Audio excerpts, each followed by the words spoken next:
track storms to alert you first. This is KIMT Storm Team 3, weather coverage you can count on. Welcome back. We are joined now by KIMT Storm Team 3's meteorologist Sarah Knox. And Sarah, we've started off with a good day so far.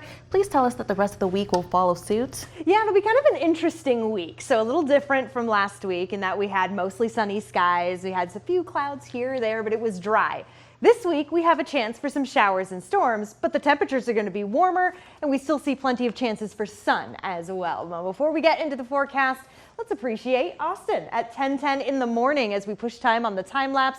Beautiful blue skies, but what I really wanted to show here is as we entered later into the afternoon, early evening, those clouds did start to come in, but they were fighting with the dry air, and they were kind of dissipating as they were moving further to the east. But now they're finally starting to win out.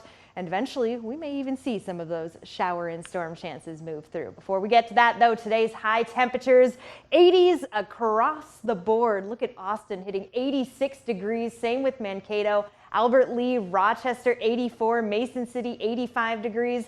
Temperatures are normally around 73 this time of the year, so we easily beat that. Preston was showing a 63, but that wasn't correct. It seems like the sensor stopped counting after that. Regardless, over the next 10 hours, we will continue to see these temperatures drop. But as we're waking up on our Tuesday, temps are still going to be in the mid-60s. That is a very, very comfortable start, but it is also a sign of things to come as temperatures roar right back up into the 80s as we continue into our Tuesday, getting into the mid-80s once again. But the big difference here is that we have that chance for some showers and even some thunderstorms, and that comes in as we get later into the morning and as we go into the evening hours. Another warm one too as we head into Tuesday. So let's get to it. Satellite and radar already starting to pick up on a little of the action. Been watching this over the course of the last several days.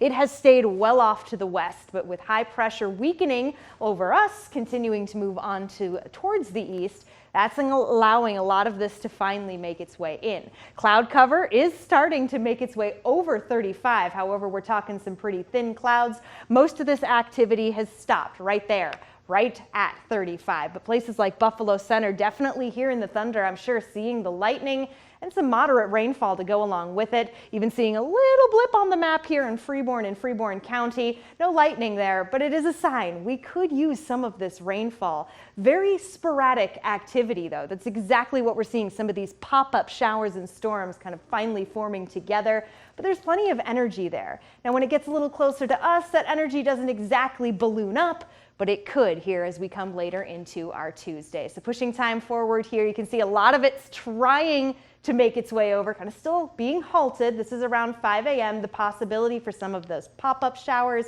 continues as we continue into the morning and ultimately into the afternoon. It's not going to be a complete washout when it comes to all these chances for rain that we see through the week. Going to be very summer-like, very popcorn-like. We can see a storm pop up here, and it could be sunny just further to the south. That is what we see over the course of the next several days as temperatures bump back into the 80s, near 90 on Thursday and Saturday as we get into the upper 80s. So it'll be an interesting week, and yes, it will feel quite summer-like. So